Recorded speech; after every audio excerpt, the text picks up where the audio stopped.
Don't be afraid. I am not afraid. Then come out. Then you'll be afraid. Disney's Maleficent conjured up just over $19 million in its third week. There's a whole other world of dragons out there. In second, a hotly anticipated animated sequel about a boy and his beast. How to Train Your Dragon 2 cooked up $50 million. Well, I hoped never to see you again.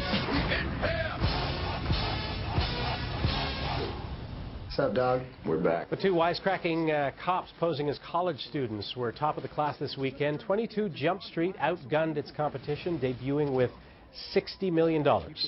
Jason Gorber from TwitchFilm.com joins us, as always. Jonah Hill, Channing Tatum, good combination, no? 22 Jump Street, yeah. It's a sequel about sequels. It's kind of a funny thing. Like, it's a film that plays on what it is to be a sequel. Basically, the main plot line is we're going to do the same movie, and we're going to tell you we're doing the same movie, and the only things that work is when we do the same thing as the first movie.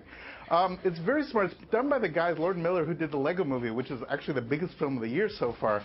So it's very smart, it's very self-referential, and you have two A-list actors being very silly and very bro-y, as you put it earlier, in this film. It's doing spectacularly well at the box office, which is nice to see, because it's actually a very smart, dumb movie, if that makes any sense. It's a film that definitely plays with its own thing.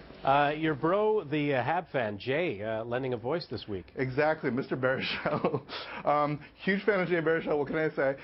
But more importantly, he's in How to Train Your Dragon 2, which I'm a total sucker for. I hadn't seen the first one until just before this, and I realized that they've totally modeled the dragon off a cat, more specifically my cat. I don't know how they met my cat, but like most of these creatures are normally very dog-like. This dragon is totally cat-like, which I'm a sucker for, so what can I say? It's this really beautiful, an expansion of the existing storyline. It does a really great job. So again, some AA+ voices, people like Kate Blanchett adding to their voice this time. It's an incredibly stunning film, and as a family film, it definitely works for adults as well. It's a really lovely thing, and it shows that studios like DreamWorks can absolutely play on a level playing field with the likes of Pixar nowadays.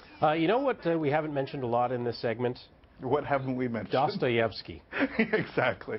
The double. So Richard Ayode, really intriguing comedic actor from Britain. He was in TV shows like The It Crowd and Mighty Boosh. Has done his second film. He did another festival film called Submarine. The double is this weird thing with Jesse Eisenberg, but it's very darkly comic. It's sort of like a Terry Gilliam movie. It's a little bit like Brazil. And you have Jesse Eisenberg, who's this little schnook who meets his doppelganger, who's this totally suave guy that gets tries to pick up his girl Mia Wasikowska. You know how it says. Right, okay, yes, I do. Mia W. Anyway, it's a lovely film. It's playing in limited theaters, limited engagement throughout the country, but it's definitely something worth checking out.